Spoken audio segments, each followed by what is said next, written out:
Welcome to presentation on IndusInd bank. IndusInd bank का third quarter का result 29 जनवरी 2021 को जारी हो चुका है।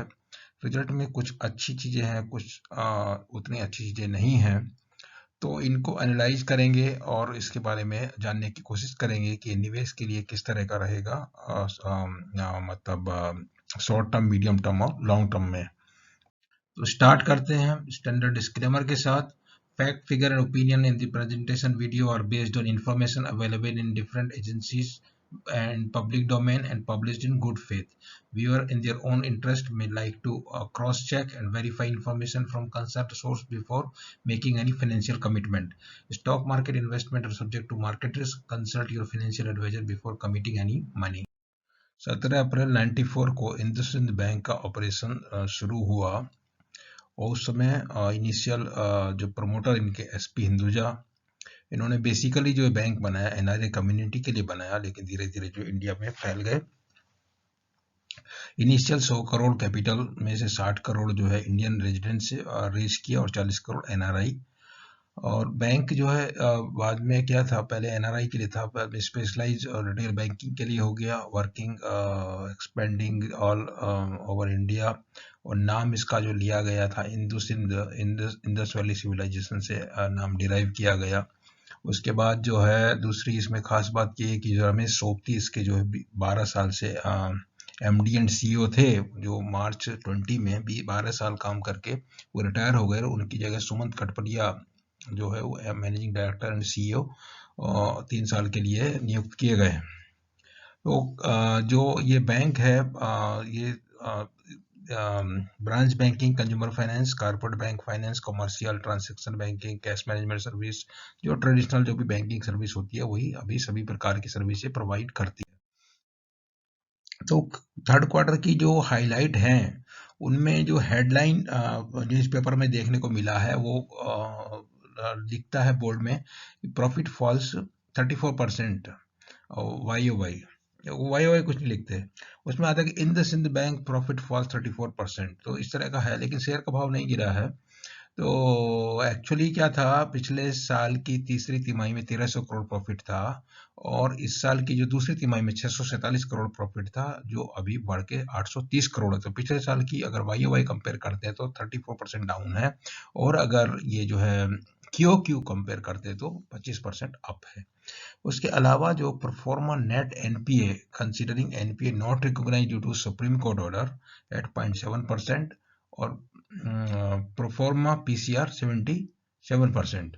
Net interest income grow 11% Y और निम जो है 4.12 for third quarter FY21। Net NPA improve 2.22% from 0.52% previous quarter. और जो है पीसीआर प्रोविजनल कवरेज रेशियो जो है 87%। परफॉर्मा में जो 87 का जो है 77 हो जाता है। और ये बाकी आपका नेट प्रॉफिट की बात हो गई। उसके बाद pre provision operating profit 8,743 crore for 9 month ended 31 दिसंबर वाज हायर बाय 10%। और net interest income for 9 month ended 31 दिसंबर increase to 9993 crore from 8828 crore in corresponding period previous year. Other income 4721 crore for 9 month period ended 31 दिसंबर 2020, 9% lower than 5180 crore earned during the corresponding period previous year. Operating expenses for 9 month ended 31 December 20 were 1597 crore, marginally lower than 6036 crore spent during corresponding period of previous year. Balance sheet 31 दिसंबर 2020 को 3,41,446 crore as against 3,07,943 crore as of दिसंबर 19 previous year, growth of 11%। Total deposit इस साल में 2,39,135 crore against 2,16,000, increase of 10% over previous Y. CASA deposit 96,646 crore with current account deposit में 32,313 crore, saving account deposit of 64,000, total मिला के हो गया 96,646 crore. CASA deposit comprise 40% total deposit as on 31 दिसंबर 2020। Advance 2,07,000 crore as against 2,07,414 crore, marginally मोटा मोटी एक ही अमाउंट है। हाईलाइट क्या है Q3 की? Stable operation matrix Q3 FY21 pre provision operating profit 2964 crore जो 7% YOY बढ़ा, और POP pre provision operating profit to asset 3.74% among industry highest. Net interest income 3,706 crore अब 11% YOY, NIM 4.12। Consolidated PAT 830 crore after COVID provision of 1106 crore, taking total provision to 3,261 crore. Retail disbursement near pre COVID level. PCR improved to 87%. Total loan related provision 188% of gross NPA and 3.3% of loan. Loan book quality stable. Gross NPA and net NPA for third quarter 1.74% and 0.22% respectively. Performa GNPA and net NPA for third quarter 2.93 and 0.7 respectively. Performa PCR at 77%. Efficiency ratio 41.34%. Liquidity coverage ratio standard 1.156%. Client base 27 million. IndusInd bank की quarterly result हमने पिछले 10 quarter के इसमें दिखाए हैं। तो उसमें जो 5,400 करोड़ से जो इंटरेस्ट अर्नड जो उनकी पोजीशन है वो 7,241 करोड़ तक आई है, वो ग्रेजुअली जो है धीरे धीरे जो बढ़ रही है उसमें। आप देखते हैं अगर ऑपरेटिंग प्रॉफिट का जहाँ तक सवाल है तो 2,000 करोड़ से जो अभी करीब 3,000 करोड़ तक आया है। और अगर नेट प्रॉफिट का देखते तो हाईएस्ट नेट प्रॉफिट जो 900 करोड़ से बढ़ते बढ़ते जो है 1,300 करोड़ तक गया था दिसंबर 19 में। उसके बाद जैसे ये प्रॉब्लम आ गई है, बहुत रन डाउन डिपॉजिट हुआ था मार्च 20 में। और दूसरा प्रॉब्लम ये था कि बैंक में एक तो डिपॉजिट जो है बाहर जा रही थी, सब लोग डिपॉजिट निकाल रहे थे, और promoter wanted to put money which was not allowed by Reserve Bank. तो इस तरह के इस पे जो डबल बेमी मार्च क्वार्टर में हुआ था, उसके बाद धीरे धीरे सुधार हुआ नेट प्रॉफिट में 300 करोड़, 460 करोड़, 640 करोड़, 852 करोड़। इस तरह का ये इस परिप्रेक्ष्य में इसको देखना है। सीधे खाली न्यूज़पेपर की हेडलाइन आप देखेंगे 1,300 करोड़ का प्रॉफिट घट के 852 करोड़ हो गया, और आप जो है शेयर को बेच के भाग जाएंगे तो वो, या फिर शॉर्ट कर देंगे, तो वो मतलब एक डिसीजन जो है एक प्रॉपर वेल बैलेंस डिसीजन नहीं होगा।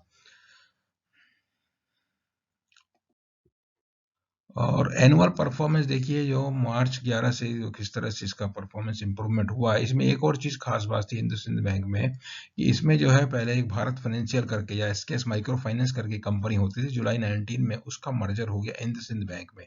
तो उस समय एक्चुअली जो है इंडसइंड बैंक का भाव 1,800 रुपये हुआ करता था, और जो भारत फाइनेंशियल का भाव 800-900 और 1,000 रुपये के आसपास में। फिर इनका मर्जर हुआ। मर्जर होने के बाद से जो है ये जो प्रॉब्लम्स चालू हुई हैं, तो इसमें उसका मर्जर का फायदा इसको अभी तक शेयर प्राइस में नजर नहीं आया। ऑन दी कॉन्ट्रेरी, जो 1,800-1,700 रुपये भाव रहता था मर्जर के समय, वो अभी भाव जो है आपको देखने को मिलता है 900। उसमें ऐसा कोई नहीं है कि बोनस आ गया, कुछ स्प्लिट हो गया, कुछ ऐसा कुछ हो गया है। तो इसकी परफॉर्मेंस को हम क्रिटिकली देखते हैं तो 5 क्वार्टर की परफॉर्मेंस यहाँ पे दी हुई है। तो नेट इंटरेस्ट मार्जिन जो है उसका 4.15, 4.2, 4.28, 4.16, 4.12 इस तरह का ही रेंज में रहता है। बहुत ज़्यादा इम्प्रूवमेंट उसमें नज़र नहीं आ रहा है। तो जैसे कुछ बैंकों का जो है नेट इंटरेस्ट मार्जिन बहुत तेज रफ्तार से बढ़ रहा है, इस तरह का इसमें सुधार देखने को कुछ खास नहीं मिल रहा है, और वही रेंज में एक्चुअली उनका टारगेट भी उसी तरह का है। और दूसरा है कॉस्ट टू इनकम, जो है कॉस्ट टू इनकम इनका कम है, जो 31.34% है, और नेट एनपीए जो है वो बराबर घटा है। और अभी जो इसका होने वाला है सुप्रीम कोर्ट की वजह से बहुत खास उसमें कुछ बढ़ेगा नहीं, वो यही इसका जो अच्छा प्लस पॉइंट है कि जो नेट एनपीए बहुत कम है। बाकी जो मैट्रिक्स में देखेंगे, net interest income Q 4% growth है, और वाई ओ वाई 11% ग्रोथ है। फीस बेस्ड इनकम में 8% वाई ओ वाई लॉस है, मतलब डाउन है, और क्यू 6% अप है। Revenue 4% of Y O Y, 5% Q up है, और ऑपरेटिंग प्रॉफिट 7% अप है वाई ओ वाई, और क्यू 4% का है। जो नेट प्रॉफिट जिसकी जो चर्चा है 37% वाई ओ वाई ये घट गया है, और 25% जो है क्यू में बढ़ा है। तो जो बढ़ने का जो घटा है उसका कारण अगर आपको समझ में आ गया तो हमने उसको डिटेल में जो है इसमें समझाने का कोशिश किया है। बाकी दूसरे जो पैरामीटर है एडवांसेस जो हैं वो वाई ओ वाई कुछ ग्रोथ नहीं हुआ, क्यू क्यू 3% ग्रोथ हुआ, deposit Y O Y 10% growth हुआ, क्यू क्यू 5% हो, Kasa 5% Y O Y growth, 5% Q Q growth, जो कासा का absolute number 96,646 crore. Term deposit में 14% का ग्रोथ हुआ है वाई ओ वाई, और क्यू क्यू जो है 5% का ग्रोथ हुआ। Borrowings 4% growth Y O Y, और Q Q declaration 7%। Return on asset में आपका जो है ये पिछले साल की तुलना में 1.82 से ये घट के हो गया, मगर इसमें बढ़ा है। उसके बाद प्री प्रोविजनिंग ऑपरेटिंग प्रॉफिट जो है ये भी जो है करीब करीब उतना ही है। रिटर्न ऑन इक्विटी जो है पिछले साल की तुलना में काफ़ी घट गया, मगर वही सिक्वेंशली उसका इम्प्रूवमेंट हुआ। कॉस्ट टू इनकम 43 से यहाँ पे इम्प्रूवमेंट है, और net interest margin almost same है, और नेट एनपीए परसेंटेज टर्म्स में जो है इसमें काफ़ी सुधार देखने को ये आपको नजर आएगा। इसके अलावा ईपीएस एनुलाइज जो 75 होता था वो 43, इसीलिए भाव जो है आपको काफी जो है घटा हुआ नजर आता है, क्योंकि ये ईपीएस कितना कम हो गया है।